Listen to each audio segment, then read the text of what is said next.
Good morning, everyone, and welcome to Tea Time. My name is JaKaTaK. Today we're going to be talking about the fabulous world of build order losses. That wasn't intentional, I really just had to clear my throat. So, before we get into that, the updates, the fundraising for BlizzCon is up to $895. Thank you very much for donating all that stuff. I am staying with SC Mothership. The ticket will be bought relatively soon. I think it's right around the optimal time to be buying the ticket.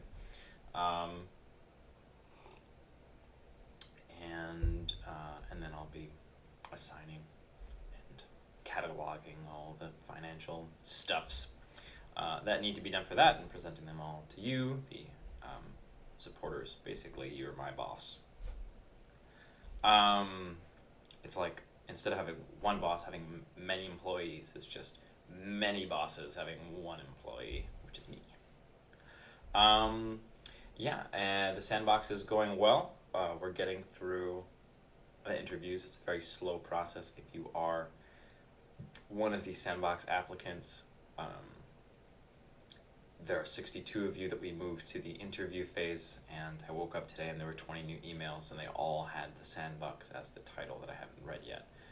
So, note to self, it's probably going to take a long time to get everyone into the sandbox, but we like to take the time to get to know everybody that's in the sandbox. We're not just going to just throw a whole bunch of people in that we haven't spoken with and talked with and trained with a little bit. So the process is I think I said the process slow like 18 times now. I just feel bad, I think that's why I said it so much. I feel bad because I would love to just be able to sit down, talk to tons of people, get through like 20 interviews a day, and and have this whole thing happening. But I think the way that we're doing it is pretty much the best way that I can think, anyway, to get it done without sort of compromising the integrity of the sandbox, which is important to me. So, in the meantime, please train hard and smart and ask questions and talk to each other and form your own community. You have all been invited to the sandbox group on the American server and the European server. People hang out there and train, so you should hang out there and train. Just jump in there and be like, hey, I'm a, gold Zerg player, and I need to get, I need to be able to deal with the Sandgate, because it's killing me. Can anyone do the Sandgate for 18 million games in a row? I need to figure out how to beat it. Can someone help me? And then hopefully someone will. But the more of you that are in there, the more likely you'll be able to line up. And the idea is like, okay, maybe you're not the greatest Sandgate player, or maybe you don't need to practice the Sandgate, but maybe you do it, and say, okay, I'll help you with the Sandgate, tomorrow, or, a little bit later, can you help me with this? And it's sort of this give and take kind of a relationship. So do that, train, meet, talk to each other, form the community, make it happen. And also, I'm in there pretty regularly, sneaking around, seeing what people are saying. So if you show yourself to be someone who's really committed to repetitive, deliberate practice, and you're training hard and you're in there a lot, then I'm going to notice you and I'm going to move you up. I'm going to bump you up in the order of interviews. And we do interviews not based on the time that you applied, but based on the desirability and the impressiveness of your application, your understanding of deliberate practice, your ability to demonstrate strong mentality, your willingness to follow directions, which is something that people are still not doing. There are only two things in the video that you need to do. You need to provide your Skype name and your explanation for why deliberate practice is better than laddering. And some people just like put their information. They didn't even like say hi or anything. They would just be like, the sandbox would be the title of the email, right? And then there would just be information about them, which includes their Skype name, but no answer to the question at all. And like no sentences anywhere. I'm just like, sorry, we have no idea who you are. Like, why would we accept you into our program when we don't know who you are? It's hard enough to do that over email. You have to make a little bit more effort than that.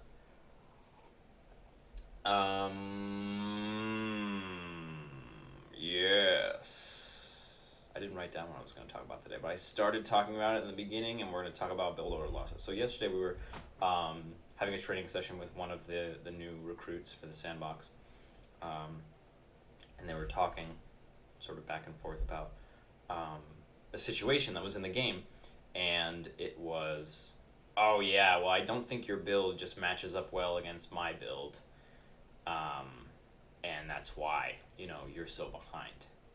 And people will take that, that's like a very intelligent way, I think, to describe that situation, but then people will take that and they'll describe it as a build order loss.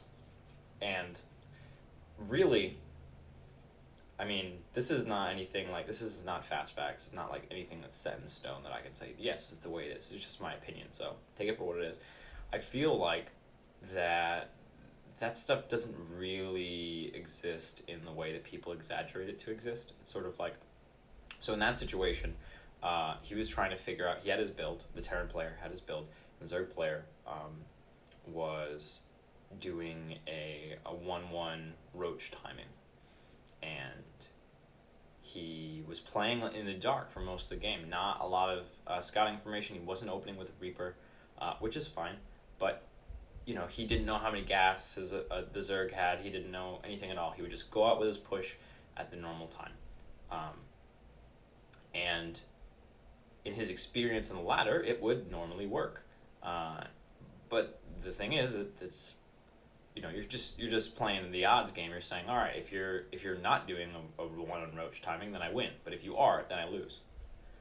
And I don't really agree with that way of playing. I don't think that it's best. I think that it's better to be scouting more, getting information, and changing, making, paths, forks in your build, in your strategy, based on the information that you receive. And then from there it comes down to narrowing down the information. So what we did was the extreme. We start with the extreme, is we figured out when the evos, the 2 evolution chambers, the 4 gas, and the roach warren would be down earliest. We're in game, we're saying, all right, Zerg player, tell him when to scan. And then he says, all right, if you scan now, you'll see everything. And he sort of drops 2 scans, one in the main, one in the natural. That's a lot, right?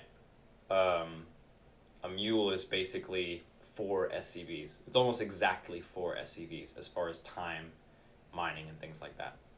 Fast fact.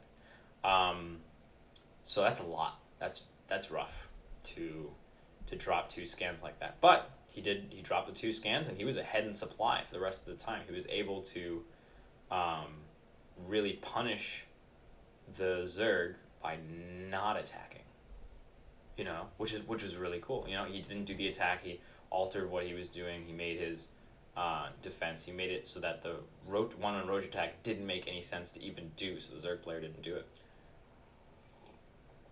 But he dropped 2 scans. That's a big economic loss. And if you drop 2 scans at that time, and it's not a 1-1 roach, what are you gonna do? And the thing is, the out loud speaking is sort of, oh yeah, well, you'd be so far behind, it's not worth dropping 2 scans, to do that.